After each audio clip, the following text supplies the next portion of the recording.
বিসমিল্লাহির রহমানির রহিম। Company welfare ফেডারেশনের সদস্যবৃন্দ এবং যারা দেখতেছেন দেশে এবং বিদেশে সকল বাঙালি ভাই বোনরা, আসসালামু আলাইকুম।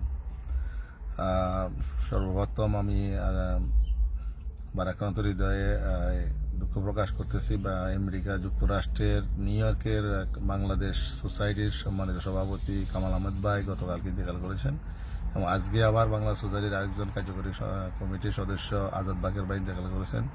ওনাদের আত্মার মাগফিরাত কামনা করছি, ওনাদের পরিবার প্রতি সমবেদনা জানাচ্ছি। তার সাথে আমি যে কারণে মূলত উপস্থিত হয়েছি, আমাদের কুমারগঞ্জ ওয়েলফেয়ার অ্যাসোসিয়েশন ইউএসের একজন সদস্য আপনারা জানেন এপ্রিলের 1 তারিখে ইন্তেকাল করেছিলেন এবং আমরা গতকালকে 5 তারিখ 5 দিন পরে আমরা ওনাকে কবরস্থ করি নিউ জার্সির মালবোরো টাউনশিপের মুসলিম সিমেট্রিতে। তো ইতিমধ্যে আপনারা জেনেছেন যে এই মহামারীতে আমরা ওখানে উপস্থিত হয়েছি অনেক প্রতিকূলতার মাঝে, যেখানে দেখে খুবই ভারাক্রান্ত হৃদয়ে আজকে কিছু কথা বলার জন্য আপনাদের সামনে এসেছি এবং আমি রেকর্ডেড লাইভ কথাগুলি বলবো। তো মূলত আমাদের সার্বিক পরিস্থিতি এবং কোম্পানিগঞ্জ ওয়েলফেয়ার অ্যাসোসিয়েশনের সদস্যদেরকে একটু ইন্সপায়ার করার জন্য মূলত আমার এই কথাগুলি। আপনারা যেখানে থাকুন দেখবেন আমরা গতকালকে হুজুল্লাহ খোকন ভাইয়ের কবরস্থ করতে গেছি। এখানে একটা জিনিস আমার কাছে কালকে খুবই প্রতীয়মান হয়েছে যে পৃথিবীতে কেউ কারোর জন্য নয় আসলে, যেটা হুজুল্লাহ ভাইয়ের খোকন ভাইয়ের দেখলাম যে নিজে ওনার এত আমেরিকার বিশাল একটা লাইফ, এত বন্ধু বান্ধব আত্মীয় স্বজন কেউ একজন উপস্থিত ছিলেন না কালকে। তো যেটা বলবো, ওনার 3জন মেয়ে, একজন ছেলে, ওনার ওয়াইফ ওখানে উপস্থিত ছিলেন, আর ছেলের 2জন বন্ধু এবং মেয়ের মনে বিয়ে ঠিক হয়েছে একটা ওনার একজন বন্ধু উপস্থিত ছিলেন। তো 3জন বন্ধু এবং ওনার ফ্যামিলির 4জন মেম্বার, ওনারা 5জন মেম্বার উপস্থিত ছিলেন।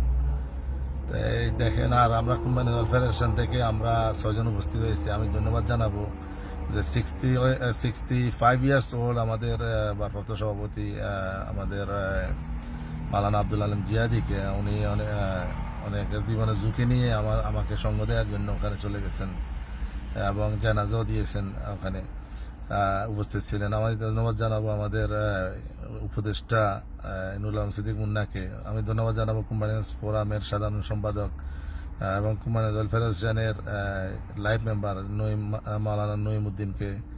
ধন্যবাদ জানাবো আমার ব্যয় মিজানুর রহমান মিজানকে এবং আমার কাজিন শাহাবুদ্দিন পাটোয়ারিকে। তো এরা আমাকে মানে সাপোর্ট দেওয়ার জন্য, আমি বলছি মাত্র আমাকে সাপোর্ট দেওয়ার জন্য তারা আমার সাথে গিয়েছেন। দেখেন, এই দুর্দিনে আপনার ফ্যামিলি নিষেধ করতেছে অনেককে, আমরা অনেকের সাথে আলোচনা করি, কমিটির অনেকের সাথে আলোচনা করি, ফ্যামিলির অনেক বিশেষ করে আমরা যারা আছি এখানে উপার্জন কম, আমরাই কর্তা ব্যক্তি। তো অনেকে কর্তা ব্যক্তিদেরকে বাসার বাইরে দায়িত্ব দিতেছেন না, কেউ কাউকে হারাইতে চাচ্ছেন না। তো মূলত আমি ধন্যবাদ এবং কৃতজ্ঞতা জানাবো আমার স্ত্রী এবং পিতামাতাকে, আমার আব্বা আম্মাকে, যারা আমাকে এই দুর্দিনও সাপোর্ট দিতেছেন। তো কালকে ওনারা সাপোর্ট না দিলে আমি কালকে তো যেতে পারতাম না। দেখেন, সাথে আমি যাদেরকে পেয়েছি আমার সফর সঙ্গী হিসাবে, ওরাও আমার গিয়েছেন এবং সহযোগিতা করেছেন। তো মূলত যেটা আমি বলতে চাইছি, খোকন ভাইয়ের কবরকে বা দাফনকে কেন্দ্র করে পৃথিবীতে কেউ কারোর জন্য নয়, যেটা আগেও বলছি যে উনি দীর্ঘ একটা লাইফ, ওনার কোনো আর বন্ধু বান্ধব আত্মীয় স্বজন, ওনার এলাকার কোনো একটা ব্যক্তি উপস্থিত হইতে পারেন নাই, সবাই ভয়ে আছেন কি হইতেছে। আজকে আমরা এই কোভিড-19 কাছে আতঙ্কগ্রস্ত অবস্থা আছি এবং দেখেন আপনারা যে আমেরিকার মতো রাষ্ট্র আজকে অসহায় আসলে। এটা কিভাবে ছড়ায় এই রোগ কেউ জানে না।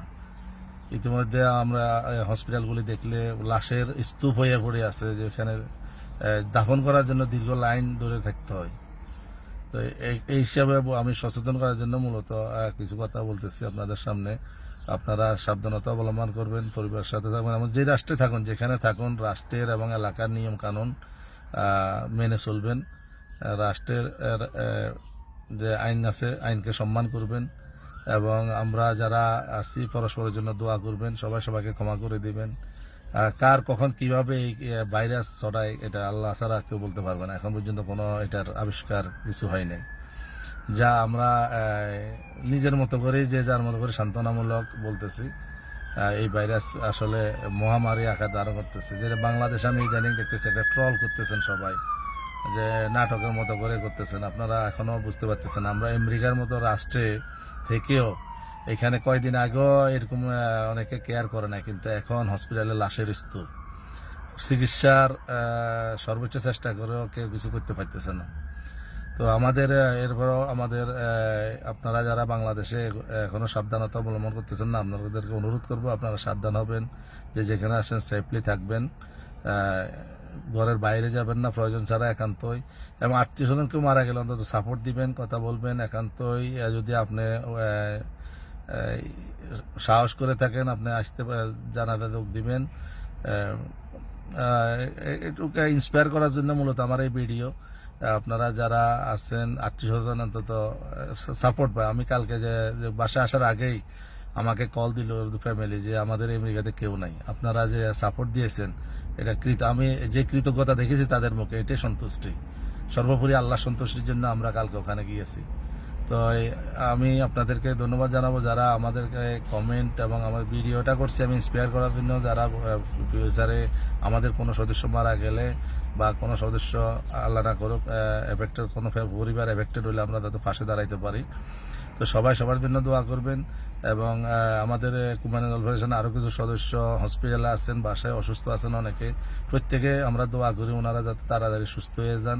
এবং যারা ইতিমধ্যে আমাদের উজুল্লাহ খোকন ভাই সহ দেশ বিদেশ যেখানে মারা যান প্রত্যেকের জন্য আমরা দোয়া করি আল্লাহ যাতে তাদেরকে শহীদি মর্যাদা দান করেন। এবং আমরা যারা এখনো সুস্থ আছি আমরা যেন আল্লাহ আমাদেরকে যাতে হেফাজত করে, আমরা যেন অন্যের খেজমত করতে পারি, অন্যের সাহায্যে এগিয়ে যেতে পারি, সেই দোয়া করবেন। আমরা যেন পরস্পরের জন্য কাজে আসতে পারি, পরস্পরের জন্য উপকার করতে পারি। এবং সর্বোপরি কোম্পানি জয়েল ফেডারেশনের জন্য দোয়া করবেন, আমাদের সদস্যদের জন্য দোয়া করবেন, আমাদের অ্যাসোসিয়েশনের যাতে দীর্ঘায়ু হোক সেই দোয়া করবেন। কোম্পানি জয়েল ফেডারেশনের সকল সদস্যকে আমি আন্তরিকভাবে অভিনন্দন জানাবো এবং মোবারকবাদ জানাবো। আপনারা কালকে অসংখ্য লোক আমাদেরকে কমেন্ট, এবং আমি মনে করি আমি দোয়া পেয়েছি এবং উৎসাহ পেয়েছি। ভবিষ্যতে আমাদের কোনো সদস্য কোনো দরকারে আমরা এগিয়ে যেতে উৎসাহ পাবো। তো আশা করি আপনারা যারা আছেন আমাদের সাথে আমাদেরকে সহজ দোয়া করবেন আমাদের জন্য, এবং পরস্পরের জন্য দোয়া করবেন, খোঁজখবর রাখবেন। কারো প্রতি কারো বিশেষ করে আমার প্রতি যদি কারো ভুল থাকে বা কারো রাগ খুব থাকে আমি আপনাদের নিজ গুণে আমাকে ক্ষমা করে দিবেন। আসলে পৃথিবীটা যেটা খুবই মর্মান্তিক, যেটা আমি কালকে আজ 2 দিন উপলব্ধি করতেছি। আবারও আপনাদেরকে ধন্যবাদ জানাচ্ছি আমার এই কথাগুলি শোনার জন্য। ভালো থাকবেন সবাই, দেশ বিদেশে সবাই সেফ থাকবেন, নিজে বাঁচুন, পরিবারকে বাঁচান, সমাজকে বাঁচান, দেশকে বাঁচান। ধন্যবাদ সবাইকে। আসসালামু আলাইকুম ওয়া রাহমাতুল্লাহ।